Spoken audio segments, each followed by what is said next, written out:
Welcome back to the Rose City Breakdown. My name is Nguyen. I am your co-host of this wonderful podcast. Joining me on this episode is Melina Gaspar.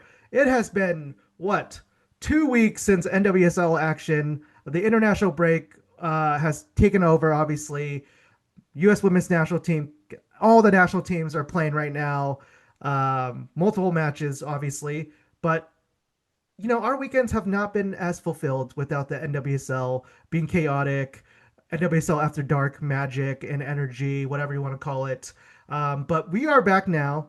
Match week 6 is approaching us for the NWSL.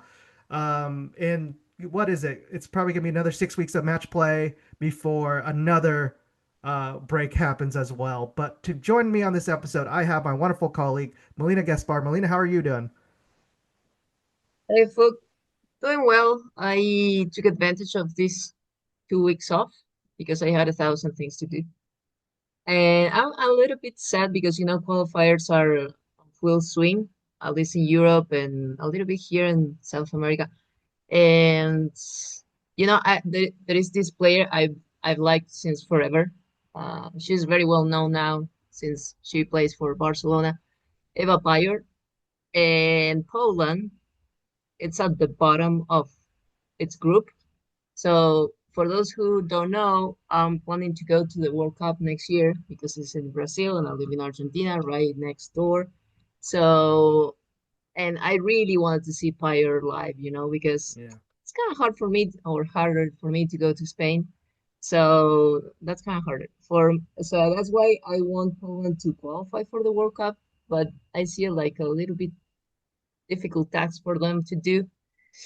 So well, as long as Norway qualifies, I'm good. But Yeah. that's it. How Well, about yeah. you?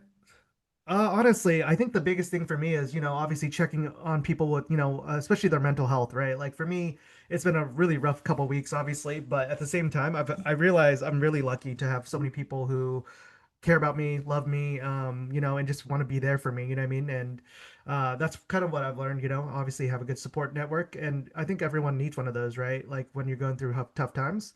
But yeah, just checking in on each other, I think is really important. And the one thing I am excited about, Melina, is obviously with soccer coming back. Another thing coming back is basketball, and I have a great interview this is the first time we're bringing Portland Fire coverage on the podcast, so I'm looking forward to doing that as well. But before that, I do want to give a shout out to a couple, of our listeners. We've been reached out, Melina. You and I have been reached out by quite a few people wanting to help, whether it's to help us upgrade our equipment, upgrade our audio or editing, things like that. And that means a lot to us, honestly. Like, you know, we we do this, for you, right? We do this for you, and we do this obviously for the coverage that the team deserves, obviously. But it means a lot to us. I know Melina wanted to give a quick shout out as well.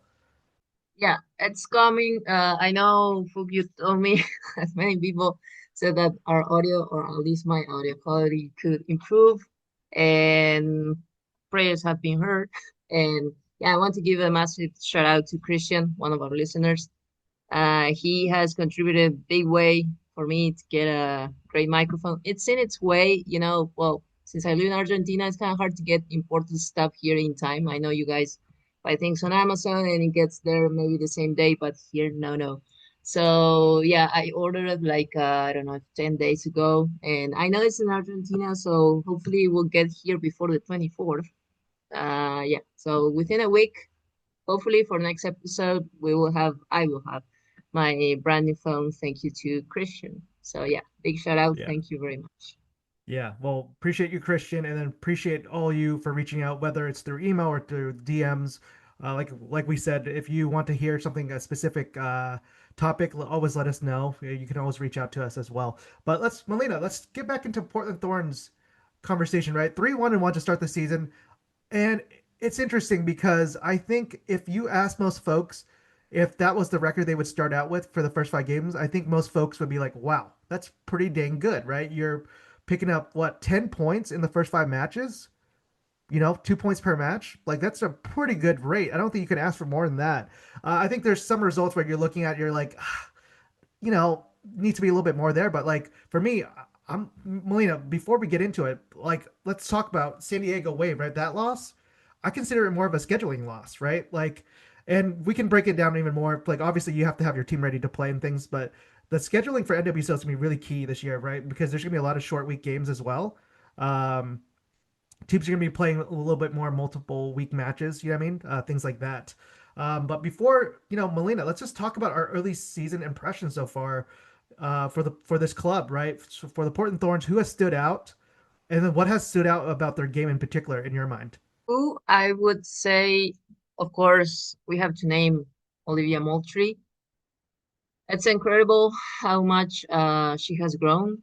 And I was very impressed also at the goalkeeping department. I said that, I don't know if it was in the second episode or third, that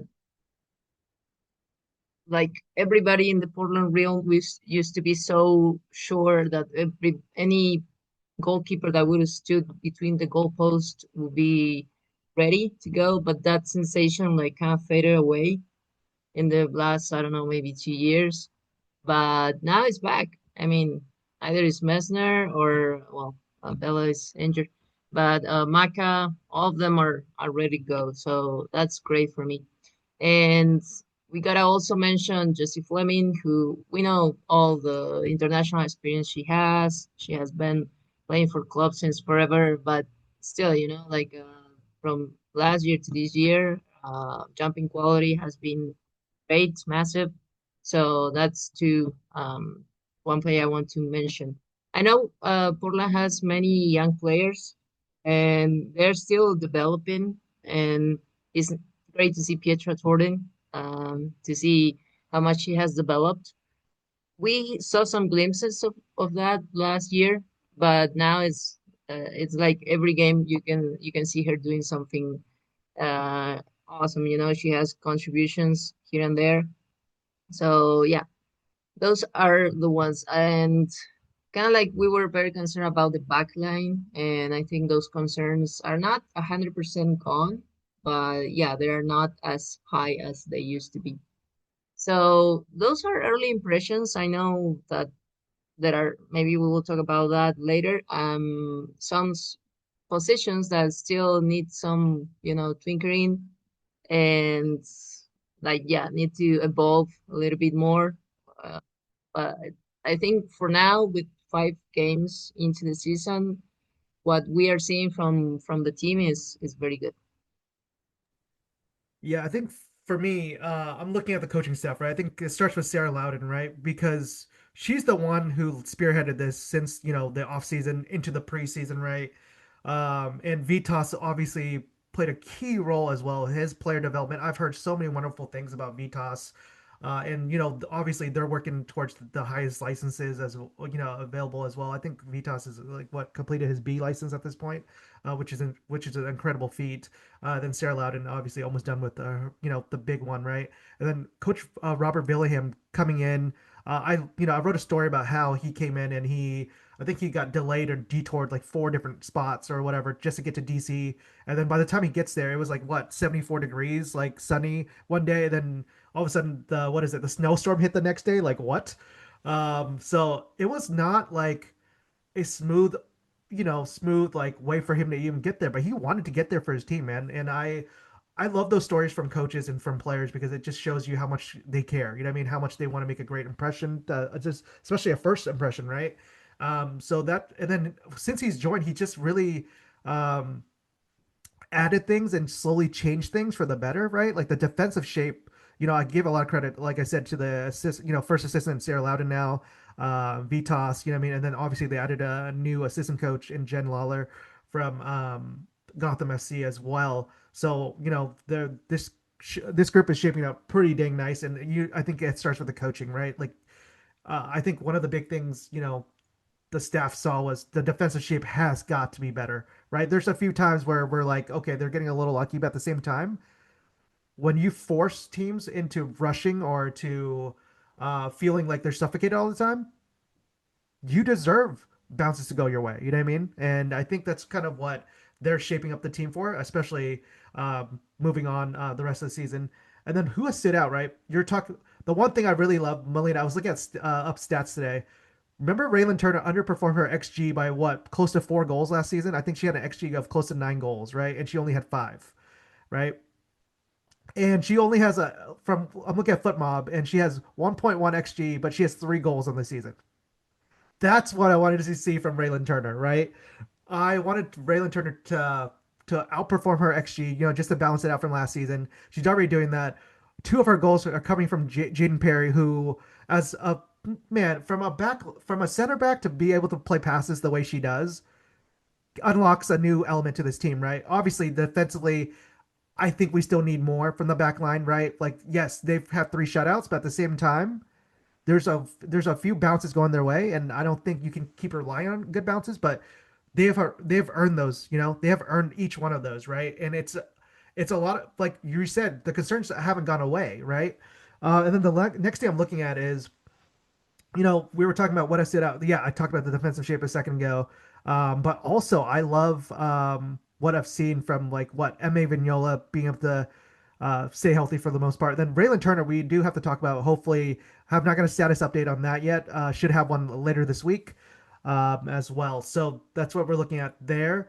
But who else has stood out? Moultrie, Fleming, those two, like my goodness, like everything you needed from them these first 5 games, they've delivered, one way or another. Like if they can contribute one way, they'll do it another way. Like that's, I think that's a sign of superstars, right? And then the front line, could you ask for more from the front line, especially from Torden and Turner at this point? And then Soph Wilson is finally playing, 90 plus minutes now, right? Back with the national team. Already gotten 2 appearances there. Probably gonna get a third one here just to, freshen up before, these upcoming NWSL games. But man, like this is turning out really good. And then obviously you still don't have Kai Hanks and Morgan Weaver back yet, Melina. Um, and the one thing I want to talk about, because I know folks were not happy about her uh, return, but Marie Mueller, right? Like once she gets her feet under her a little bit more, she is going to be lights out again, right? Like from the first game to the second game, she looked completely different to me. You know what I mean? And that just comes with it, right? You have to get the rust off, and I think folks will need to give her grace and allow her to continue doing her thing. But it's been really impressive to see like everyone stepping up from the coaching staff all the way down, and then goalkeepers you mentioned too. You know what I mean? Arnold gets back, from a little setback with the Matilda's injury, comes back, starts almost immediately and delivers a fantastic performance, right? Like these performances from Arnold are just kind of becoming the norm now. Um, you know what I mean? So it's good to see that. Then having a solid backup in Messner, I think is a really positive as well. So those, like I said, a lot of great takes there. But Melina, I know you're going to welcome back Melina's Corner. I would love to see what you have for us this week. Thank you. Yeah, I was rewatching the game against North Carolina, and there are some things that stood out. I'm gonna highlight some things from Portland, but also some things from the opponent. I was listening to your preview with the people from North Carolina, and one of them pointed out that it was going to be a battle in the midfield, and she got it right. Because if we look at Portland and North Carolina's lines, players line by line, we can see that the most important ones, if you can call it that way, uh, it's in the midfield. They are in the midfield. So we were going to have here the midfielder of the year, Manaka. So she really stood out in this game. First, here it's interesting because I like what Portland did in the first part of the game. At least in the first 10 minutes, it went pretty well because they applied this high line here and they forced the goalkeeper Sheridan to move the ball here and there to find someone that was available. Most of the time, she would send the ball to the left, to her left, and Portland would recover the ball here. So that was one of the times.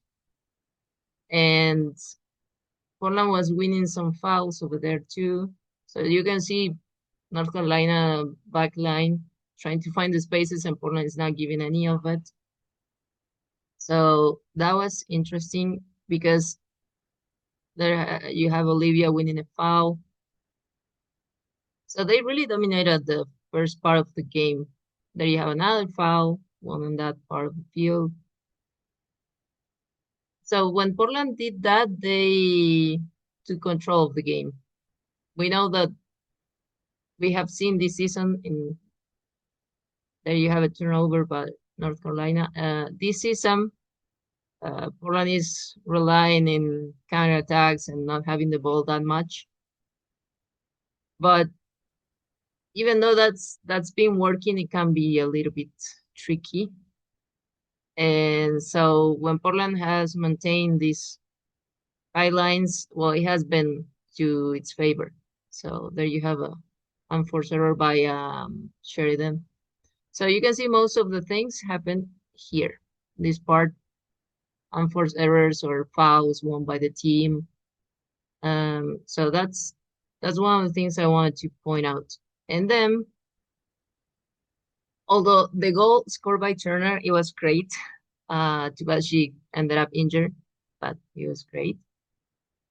I wanted to show a little bit of North Carolina's game because that's what Manaka and Sanchez can do when they combine. There in red is Sanchez in the sideline, and then you have Manaka here, and she's marked tightly by Fleming.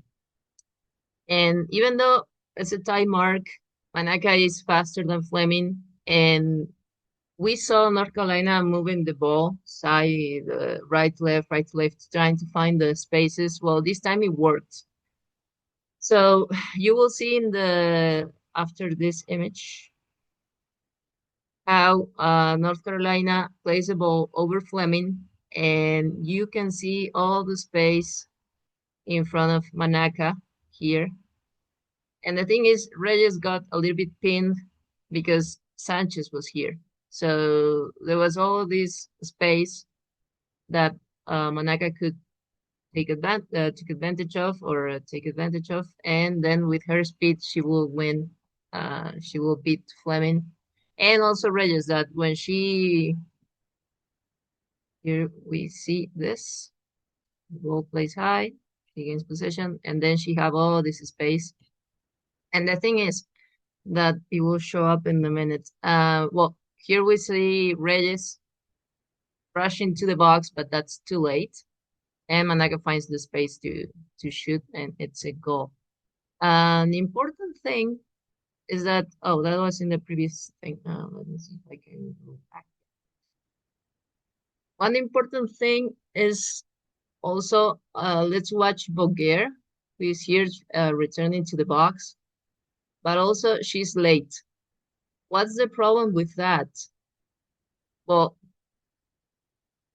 since she's not there, she leaves this space between the center backs, and that's exactly where Manaka puts the ball through to make the goal. I've seen and I remember that when Fleming was lower and when Sam was on the team, both will occupy this space, either one or the other.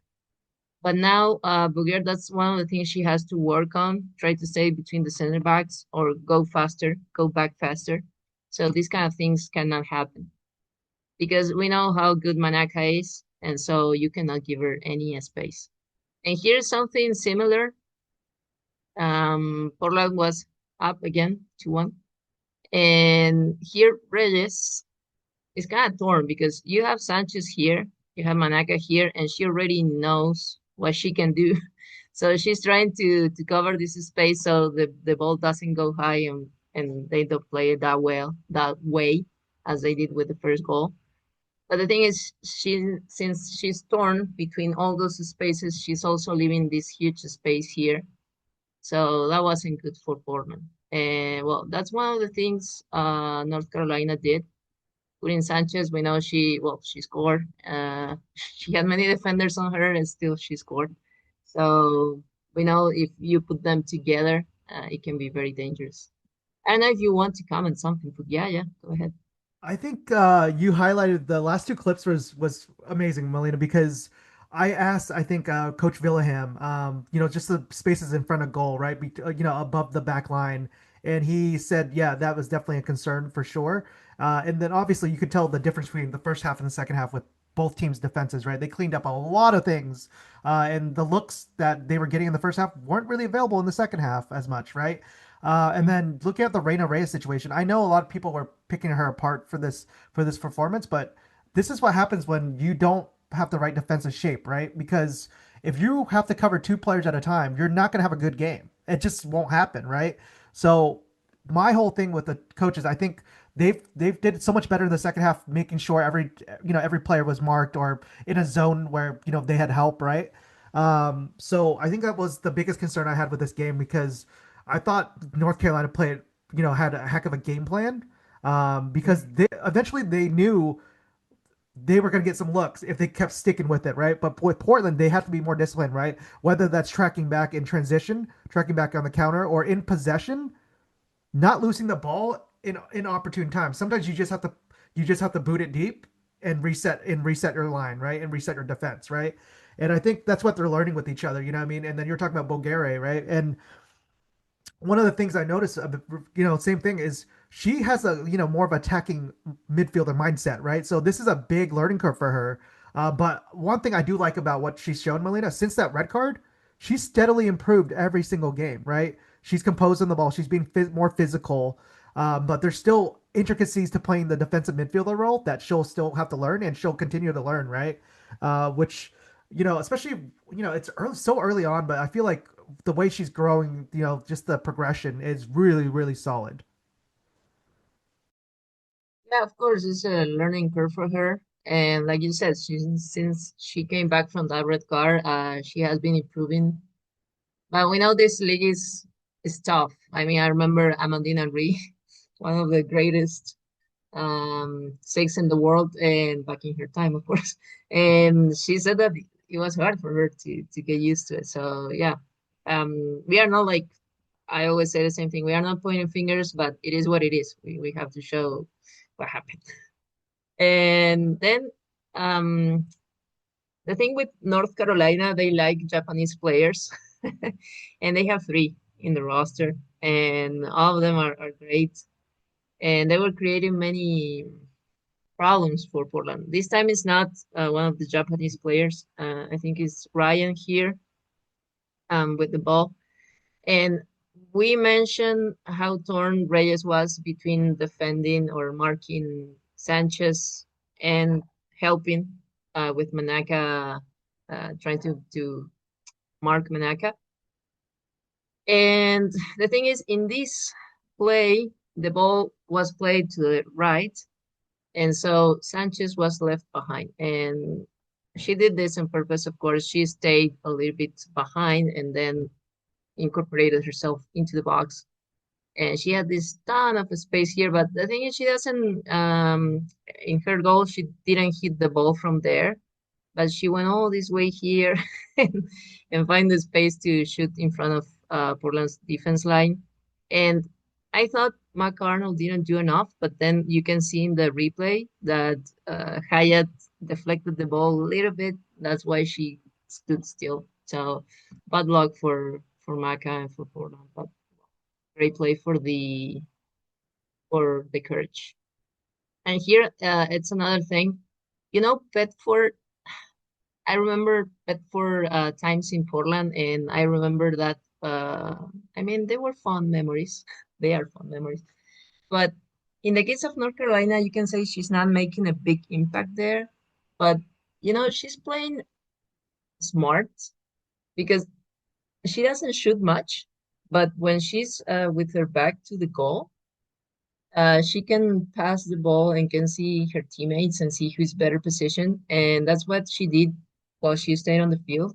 And this time, she was here. North Carolina again moved the ball from right to left to find the spaces. And the space was open, and the ball got from the defense line to her. She was with the back to go. And then she played immediately after to this player. Remember her name, sorry. And then she played here. So she plays to Shinomi, and you can see here Fleming got switched to the other side of the field. She's not marking Manaka anymore. She's marking Shinomi, and she got a little bit distracted. I don't know if she wanted to help the back line to recover the ball here or what, but she's not looking. And well, Shinomi took advantage of that, and you can see this huge space here. Eventually, the Courage player gets the ball, shoots, but Maka makes a big save. So that wasn't a goal, but it could have been. So great save by Arnold. And now we are going to see how we talked a little bit about the injured players coming back. And one of them, well, she wasn't injured, but she's coming back. And that's Sophia. You mentioned she played for the first time this year, 90 minutes. And she did pretty well. One of the things she did was to take advantage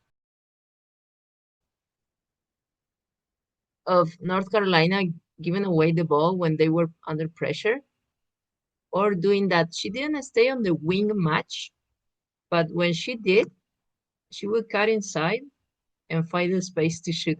Here's funny because she the Courage player tries to stop her and falls, and it's just the pure energy coming out from Sophia. Yeah, Melina. I've been really impressed with Soph Wilson's like ability to kind of defend in spots a lot better. She's been reading the game at a really, I would say, a really high level since she's come back. And then the one thing you saw before that was Marie Mueller bombing forward and getting the ball to Yeah, Soph, right? That is a combination that's going to work all season long because Marie can track back easily in her sleep. You know what I mean? That's, we were talking about that, Melina, a few times. When you play MA and you play Marie at the same time, they'll be able to both do that at the same time. And when you have Reina, obviously it's going to be one of those games where, you have a bunch of possession and you need Reina to be steady. That's, you have combinations for every type of matchup at this point. And I feel like Melina, I know you're going to show a few more Soph clips, but Soph is this close to having a breakout game. She's this close to whether it's a brace or hat trick or whatever. All the elements are there. You know what I mean? She just the touch, the last touch. Just kind of. I think that's the last thing. And then just kind of like situational things too. You know what I mean? But she is so close. yeah, exactly. And one of the things I saw this game is that we have seen in the past how she squeezed herself between defenders, even though you can see no space there. Well, she did that again in this game. So that's great to see. And now she was maintaining a high line, and we saw, I don't know if it was in the previous game or the one of before that, that she got a penalty um, by pressing high, and that's what she did. You can see her getting the ball at the top of the box. And she's pressing again and almost gets the ball there. Would have been a terrible mistake by Sheridan. There again, pressing high with Fleming's help. And yeah, it was, I mean, I think both teams made several mistakes in defense. Like we saw there North Carolina's defense, but now let's see Portland. This was very concerning because it's defending on set pieces, and one of the Portland's players fell. I don't know why exactly, but then you can see all those players there, all North, those Courage players, all alone, pretty open to hit the ball or do whatever they want, and that's concerning. And then this was the second half because it was pretty. You mentioned Phuoc, first half, second half were very different, and in the second half, Portland was pretty disorganized, and so it was easy for North Carolina to get to the box, and they were doing like emergency defending, and it wasn't pretty. So Sanchez almost scores a goal there, and then this counter attack in the last minute of the game, we can see Peyton Linehan, former Portland Thorns, can score that. And I think I really liked Peyton when she was in Portland, but it was very hard for her to finish. And I think that's one of the reasons she got traded in the end. If we talk about just soccer, I don't know all the other stuff. But um, I mean, you kind of like, it's not like you have to score, but it is expected that you do. It would have been the winning goal. And yeah, that's it. Melina, Yeah. I appreciate Melina's corner. I just have a few follow-up questions for you, right? So I know you were talking about the lingering concerns, especially in defense, especially you were talking about the transition of defense, box defending as well, and just like, fixing the disorganized chaos sometimes, especially when the games turn out that way, right? So, I don't disagree with you there. I think another concern I have on top of that is possession numbers, right? I don't think they can keep being more of a counterattacking team. I know a lot of the teams in this league like to have the ball more than Portland does, but I think Portland needs to start being more front-footed in that manner with the ball, right? So that's gonna be interesting to see. Like against Kansas City, I thought, even though it was more of a like a like a really physical game, they were pretty much in control almost the entire time. Kansas City didn't look really dangerous. Obviously with no Temwa until recently, right? So, but Melina, I guess what's in the best way possible, in a positive light, has surprised you the most about this Portland Thorns side so far? The good things, it's well, they were taking their chances. Uh, for me, it is concerning that they don't have the ball much. But it is a good thing to see that even though they don't have it that much as we would like to see, they were taking their chances. So that's good.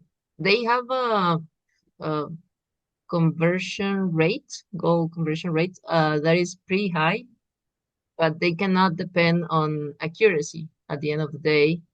Of course, it is good, but the statistics say that this percentage they have right now, that's nearly 20, I think, Mm-hmm. it will drop. Yeah. So the thing is, you cannot rely always in just taking a chance because we know that XG and all those metrics exist because soccer is not a high conversion. Uh, Mm-hmm.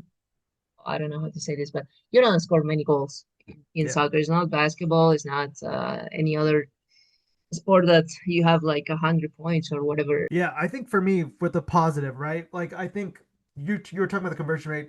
All the star players, especially in the front line, that have needed to step up, have stepped up, right? We talked about needing Pietra Torden, needing Raylan Turner. If this team was going to make noise early on in the season, they need to finish their goals, right? They've done that. Torden and Turner have become arguably the next forwards in line for the national team in the future as well. And the fact that Portland has Kaya Hanks and Morgan Weaver in the waiting in the wings too, I think that screams like, hey, we're gonna rotate a bunch of these players so they can stay fresh all season, right? That's Portland's gonna be dangerous all season. They're gonna, but here's the thing, Melina. The last concern I have is, yes, they have three shutouts, but in those two other games, in the one loss and one tie, they gave up three goals and they gave up two goals. There's got to be more of a middle ground with that, right? Like there should be a couple games where you just need to grind out a 1-1 result, right? So that's my concern moving forward. Like, I don't want, you want more consistency, obviously, but I think with more Villaham has opportunity to work with his team, it will steadily get better. And I honestly want to see more from the sixth role, right? I think Bulgaria has improved a lot, but needs a obviously you need a little bit more from that, and then from Shea Harvey, one name I really want to see a little bit more of on the pitch, just more opportunities, is Maddie Podolski. I think she's shown really good energy as well. But yeah, Melina, any final thoughts from you, especially just so far in the season? Yeah. Last thing I forgot. One of the positives is how they've been like building from the back, even though Mhm. they've been trying to play direct, they've been doing good in that regard because passing accuracy in that part of the field is 84%. So Yeah. that's good. The thing is, it drops pretty high, pretty Hmm. much once they cross the middle of the park. So they have to improve in that, but it's good if they trying to transition between being a direct kind of team to a team that builds from the back, gets the ball more and more with the passing games. So it will be interesting to see how if they are transitioning, if they can do that. I think they maybe can divide the year different stages. Mark Parsons doing that once. He mentioned that. So, but I don't know if these like kind of long breaks, international breaks, will help Mhm. in that regard. So yeah, those are the two things I wanted to point out. Yeah, Melina. Well, I appreciate you. Melina's Corner is one of my favorite segments, obviously, just because we get to see, your insight as well. And we were going to do early season grades, but I think we're going to hold off on that just for a future episode, probably for the June episode, once there's another break, just so we have more of a sample size. But please stay tuned for our interview with for our Portland Fire coverage. So that will be up really shortly. So stay tuned. Welcome back to the Rose City Breakdown. I am joined for our first Portland Fire segment on this podcast, joined by Matt Bagley, who covers the Oregon State Beavers for Sports Illustrated and is going to be covering the Portland Fire as well. Matt, how are you doing, first off? And then second of all, can you let folks know about your work, for Sports Illustrated and your new Portland Fire work as well? Yeah, Phuoc. Hey, thanks a billion. We're doing this over Zoom, so there's video while we tape this. I've got 3 of my Portland Thorns scarves in the background. I'm a die-hard Thorns fan. I'm a Nguyen reader and a Stumptown Footy reader from way back in the day. So it's an honor for me to be on this and get to talk about women's sports with you. I've been covering Oregon State as a writer for about 3 years now with Oregon State Beavers on SI. Before that, I was a radio broadcaster in the state, in Medford and Klamath Falls and across Southern Oregon for about 9 years. And I just I'd say last year, when news started to trickle out that Portland was going to get a WNBA team, I got jacked. I got really excited because I've fallen in love with women's sports as a Thorns fan, going to matches, seeing as an openly queer disabled adult the power and the connection and the affirmation of women's sports fandom in Portland, and I wanted to cover that, so I launched PortlandSupporter.com. I got really lucky with one story when they hired, and then immediately pulled the hiring of Alex Sarama in a LinkedIn post at 7 in the morning on a Tuesday, and I've been covering the team ever since. So PortlandSupporter.com and Oregon State Beavers on SI if your blood is orange and black, but I'll never force anybody to read that. Today I just want to talk about women's hoops because I don't know how successful this team is going to be in year one. It's a project, and there's a long-term vision for that project. But just the fact that we get professional women's basketball in Portland that's not owned by the Paulson family, that's not tied to Jody Allen, that has no baggage, and can foster the love of the game here in the Rose City, I think is a beautiful thing, and I can't wait to cover it. Yeah, no, I'm glad there's so many folks covering this team in the inaugural season. I think I'll be joining parts of the season as well, just depending on the schedule, right? And honestly, I'm excited to see the new facility, open up. It seems like it's going to be up in the next month or two. You know what I mean? So it's going to be a really exciting time. I'll be running into a bunch of Portland Fire media folks, while I cover the Thorns as well. And, there's going to be days where I do both, right? So it's really exciting. And then let's talk about this team, right? So let's talk about head coach, Alex Sarama. Let's talk about, Vanja Černivec as well. It's interesting because you look at the Toronto roster, you look at the Portland, Fire roster, completely different philosophies, in my opinion, right? But before we get into that, let's, Matt, can you just break down the current roster? Because there's updates every single day. I think It's really hard to keep up. Where are they at with guards, forwards, and centers right now? Yeah, and I mean, what you just said of, hey, Toronto has a completely different roster, they're built a totally different way.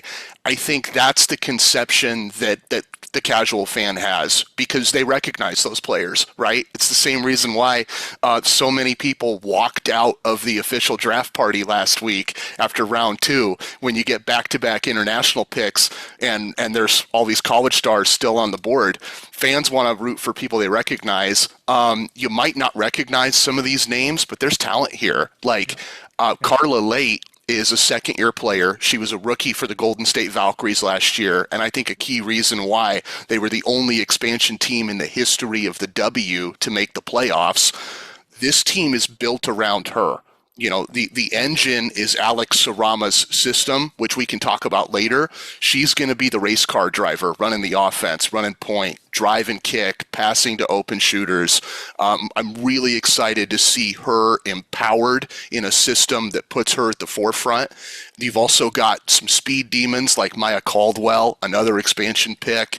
There's a ton of really talented guards on this team. Sarah Ashley Barker is a soon-to-be second-year player, standout at Alabama in college and Georgia before that, known for her defense, all SEC defensive team player, and a really solid, I would say, steals magnet with the Sparks last year. If you watch her on tape, she was getting a lot of turnovers in transition.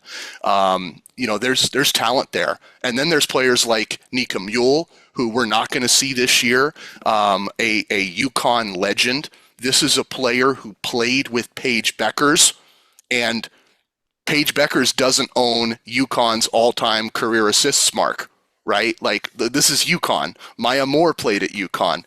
Maya Moore doesn't have that record. Paige Beckers doesn't have that record. Nika Mule has that record. The greatest assist leader in the history of arguably the greatest college basketball program ever. She's not going to play this year, but the sky's the limit for her. Recovering from those ACL injuries. So shout out to her. And then Iana Martin Carrion, you won't see her this year either because she's in Spain. But Vanja called her a generational talent in her post-draft press conference Monday night. And I echo those sentiments. I think when you watch her tape, you see why a player who was a 16-year-old on the Spain U16 national team for the Euro Cup 4 years ago, fast forward 4 years, you see why she was playing on the senior national team in the World Cup at just 20 years old. A meteoric rise, a player that if she played in the States, likely would have been an All-American on a D1 basketball team this year. I'm really excited to see what she can do at guard next year in this system, playing alongside Carla Late. You know, let's get into some of the other reserves real quick. I don't want to talk your head off, but yeah, at guard, Jordan Harrison, they signed her. Sook Sutton got her in the expansion draft. Kamaya Smalls, also a signing. Tasia Oblak, a veteran European in her 30s.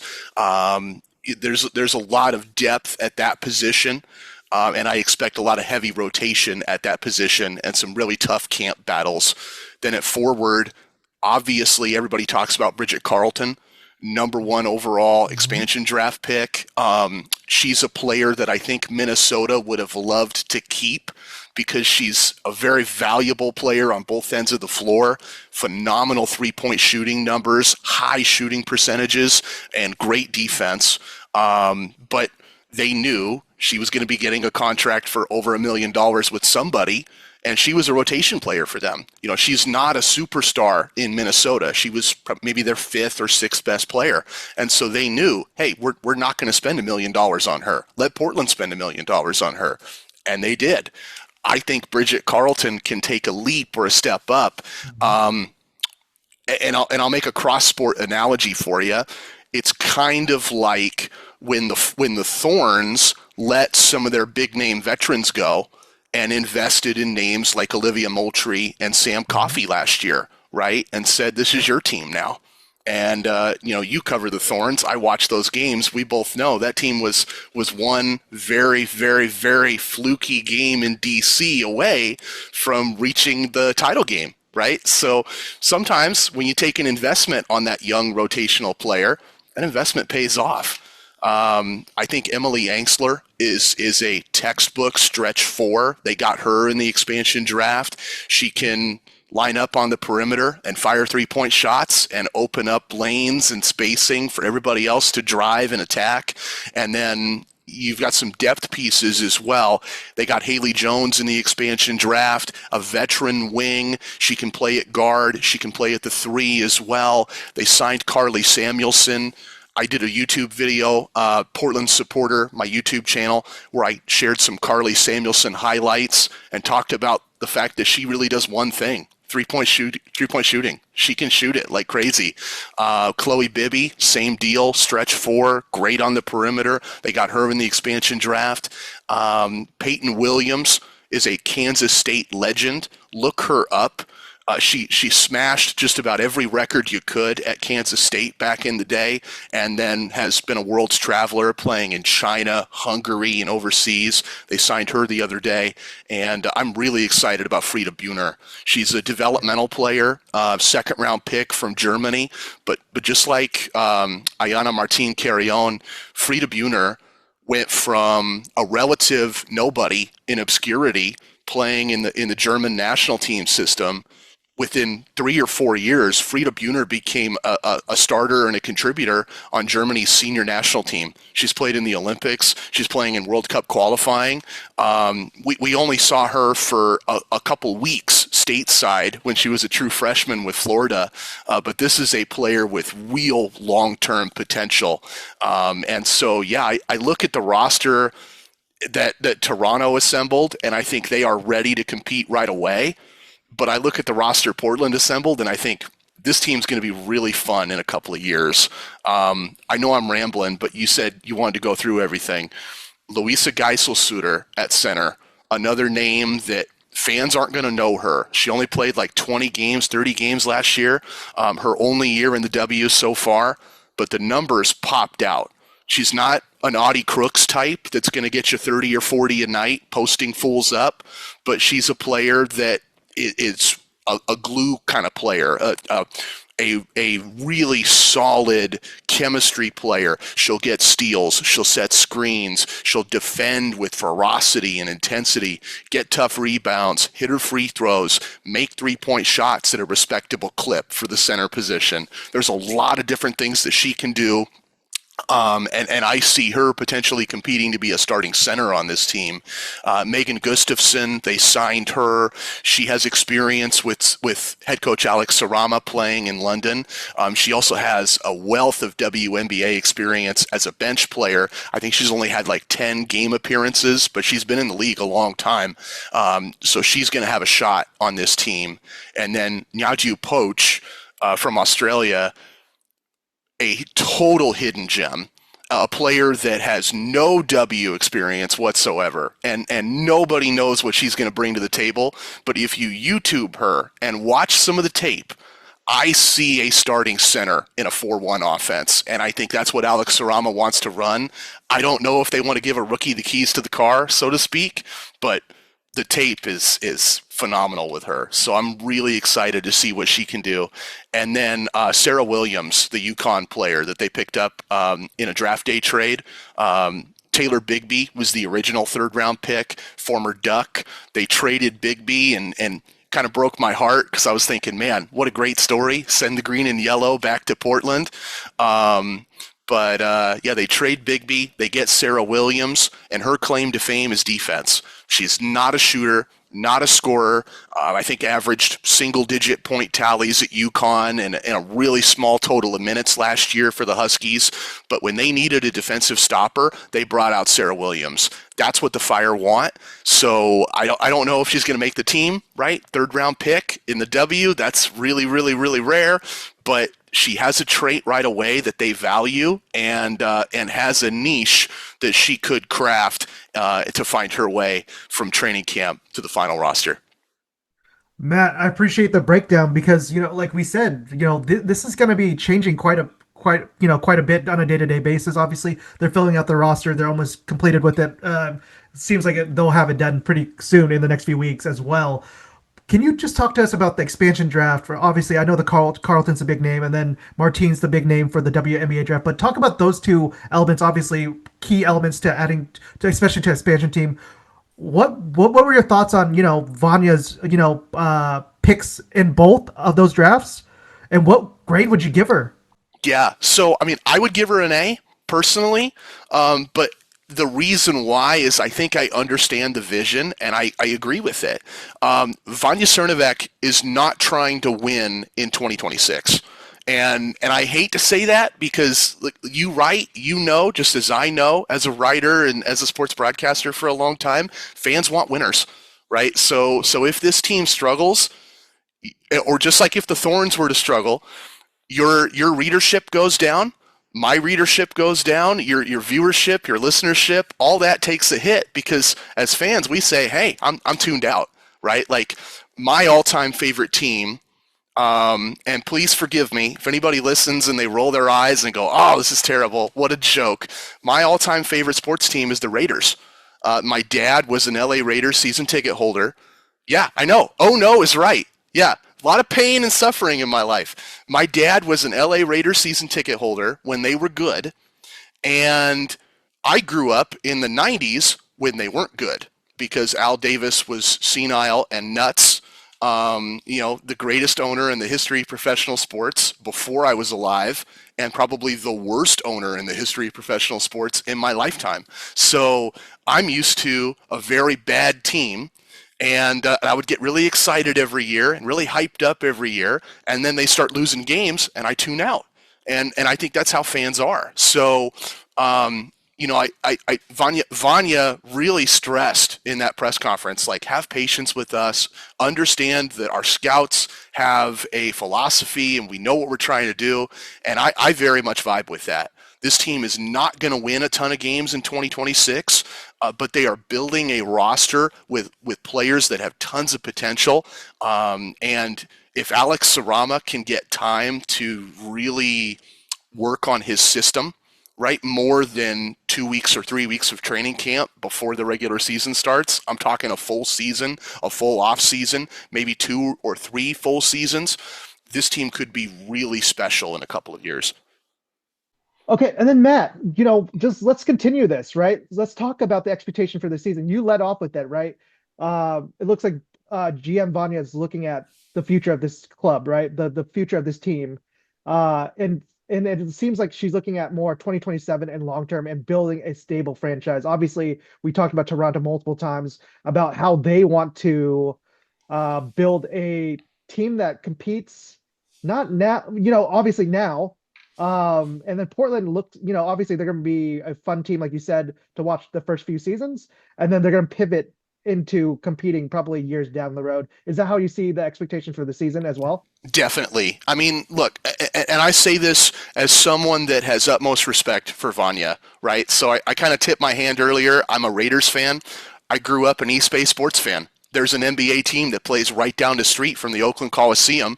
It's the Golden State Warriors. I mean, now they play in the, on the other side of the bay in a rich mansion. But back in the day, right, that's why I became a Warriors fan. And the same ownership group that owns the Warriors and runs the Warriors in a very particular, philosophically minded, strategic kind of way runs the Valkyries. And they hired Vanja because they believed if we want to build an expansion team, this is the best person for the job. This is someone who is a builder, a cultivator, a long-term planner. I wouldn't be surprised if in 5 or 10 years, Vanja Černivec is somewhere else, right? Because I think this is what she really loves to do. She loves to build new teams from the ground up.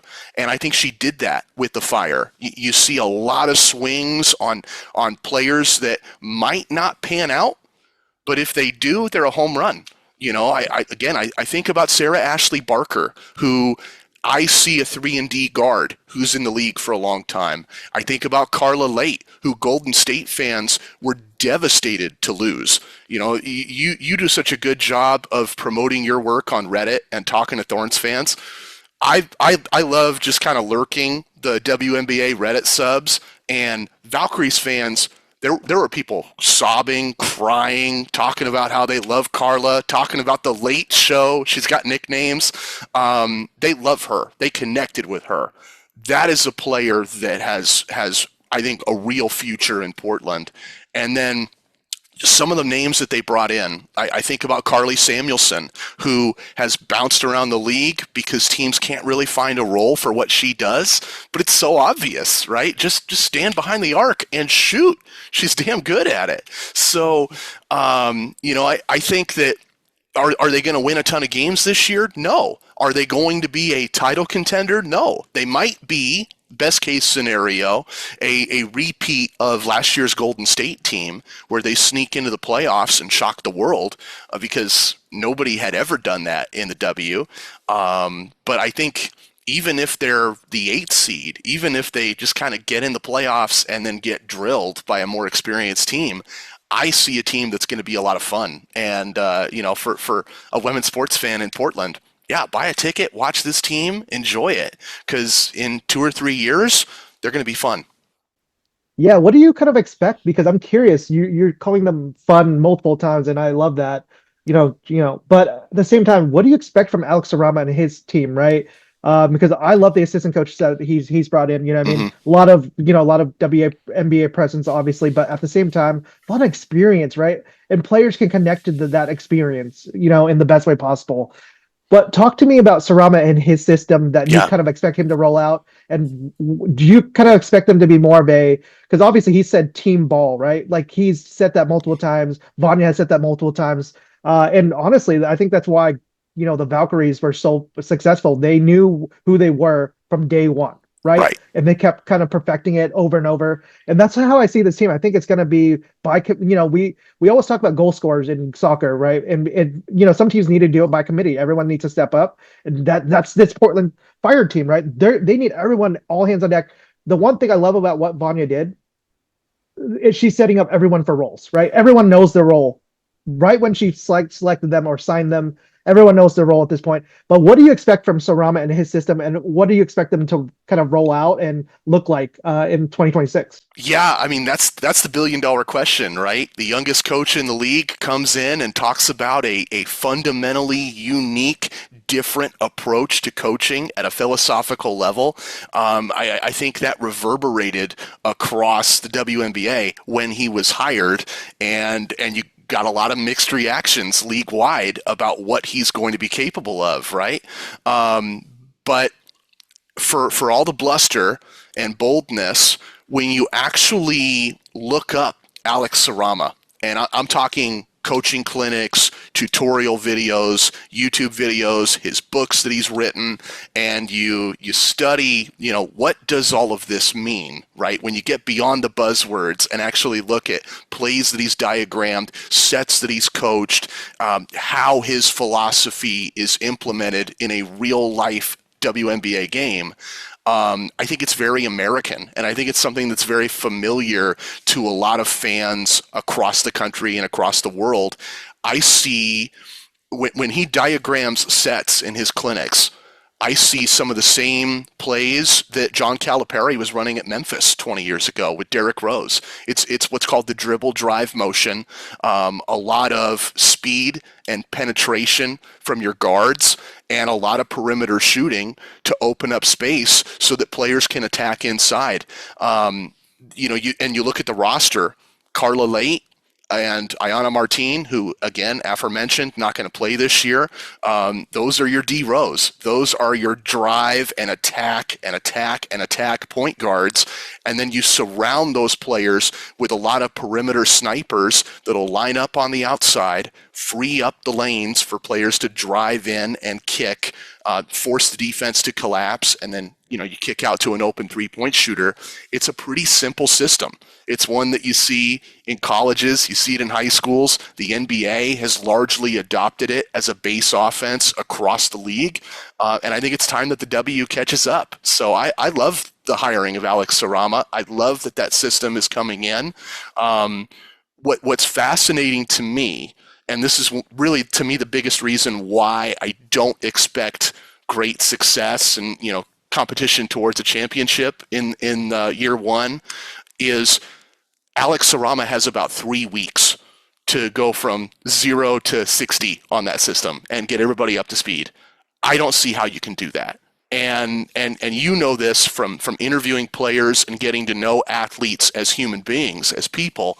I don't know how an entire roster, not just Sarama, the entire roster, the coaching staff, the training staff, everybody is going to hit the ground running in 3 weeks when you've got to worry about where am I going to live, right? They're talking with realtors about buying homes.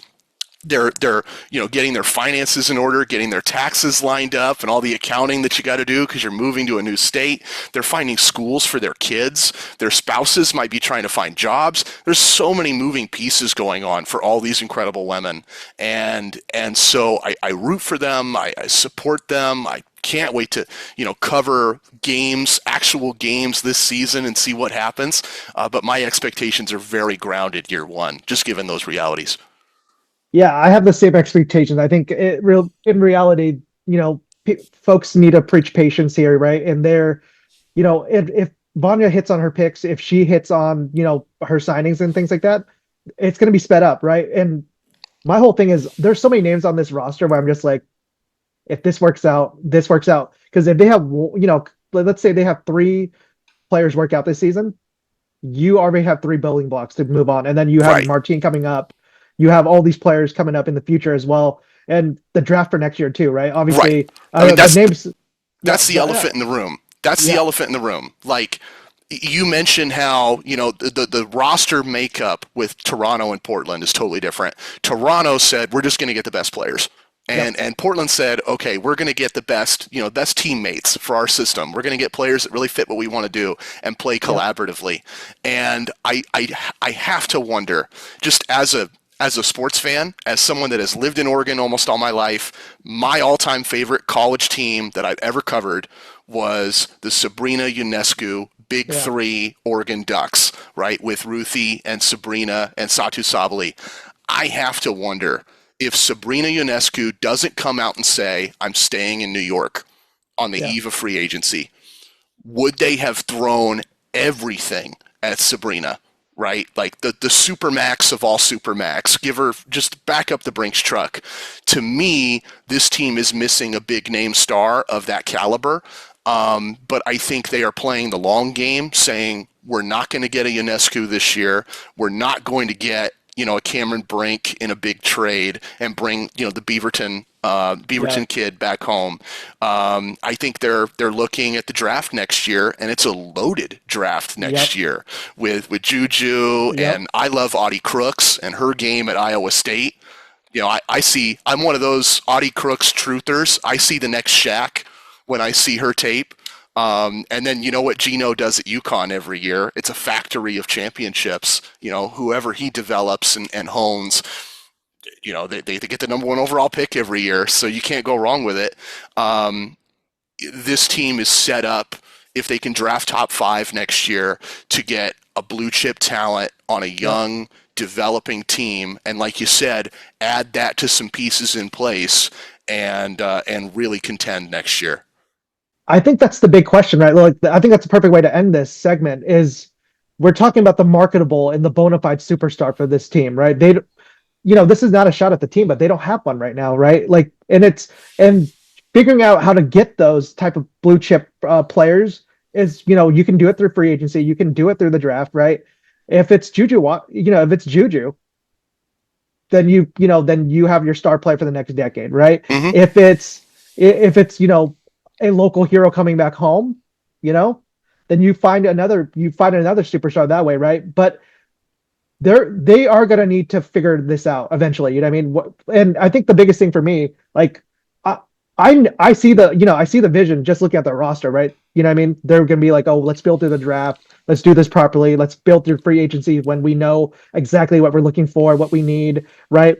That's what Vanja is probably thinking in her head right now. She's like, I have it set up where year 1. And you mentioned it before, but just, the shortage of time that they didn't have, like, so unfortunate because, obviously that cuts into, a lot of negotiations, things like that as well.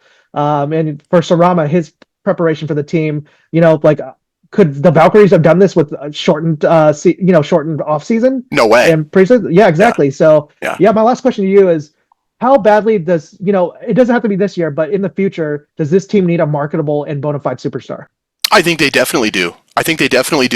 It's just the reality of sports, right? Again, like I was saying earlier, fans love winners, and so you need a star. You need somebody marketable. Now, I will say, I think Portland has the advantage of you have this incredible foundation of women's sports fandom, and it's not just the Thorns, right? It's University of Portland soccer, which has a long and storied tradition of success. It's the Bangers. It's all of just everything. I mean, again, I mentioned Oregon women's hoops in their golden age with Sabrina and that crew. When they came to Portland, I want to say it was an Elite Eight or a Sweet 16. Moda sold out. And Moda was nuts. I remember going to games at Matt Knight and watching that team, and it was like Matt Knight North for one night at the tournament there at Moda Center. So we know the fandom is there. We know that the passion is there no matter what. And I know so many Blazers fans who have really similar stories to me as a Raiders fan, right? Where I became a Raiders fan because my dad was a Raiders fan, the generation before me. I have so many friends that can say the same for Blazers fandom and say that they are a Blazers fan because their dad and their granddad and their uncle or their mom or their aunt or their grandma was a Blazers fan, right? Passed down generation to generation to generation. So I have faith that even if this team doesn't win right away, there's going to be people that love them because of what they represent to Portland. Exactly. And I also think, you have that women's sports fandom angle. With the Thorns, I've seen this firsthand. They can win, they can lose. At the end of the day, like, we all love these women for who they are and their personalities and their character and their passion. And I hope that we can carry over that kind of fandom into this, because I think at the end of the day, yes, these are incredible athletes. Yes, we want to watch them win, but they're also human beings. And I think there's going to be tens of thousands of people, just like us, cheering them on. Yeah, like the ticket sales are going really well too. So it's something that's going to be packed. Thorns games are going to be packed. Fire games are going to be packed. Cascade games, for softball are going to do really well as well. But I cannot thank Matt Bagley enough for joining us for our first Portland Fire segment. We're going to have a bunch of Portland Fire segments throughout the season, obviously, and looking forward to adding softball coverage in the future as well. But be sure to support his coverage for the Oregon State Beavers, the Portland Fire, and so much more coming up. Thank you so much for listening to this episode, and we will be back again soon.